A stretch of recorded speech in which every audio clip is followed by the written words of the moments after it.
Good evening তো দ্বিতীয় রান্না করে সবাইকে স্বাগত। আজকে দেখাবো খেরো রান্না। খেরোটাকে কাটলাম, ধুলাম, পরিষ্কার করলাম, আলুগুলোকে ডুমো ডুমো কেটে ধুয়ে নিলাম। এখানে মশলা 5 ফোড়ন, বড়ি, তেজপাতা, শুকনো লঙ্কা, ভিজে ছোলা, নুন, হলুদ, তারপরে একটু চিনি তো লাগবেই জানেন।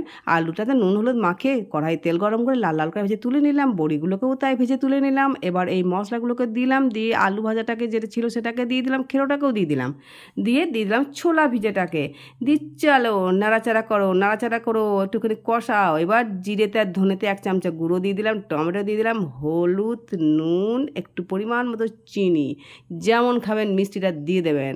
এবার দেখুন কেমন জল বেরোচ্ছে, দাঁড়া তো এক ফোঁটা জল দেবো না, খেরোর জলে খেরো সেদ্ধ করেই ছাড়বো আজ আমি।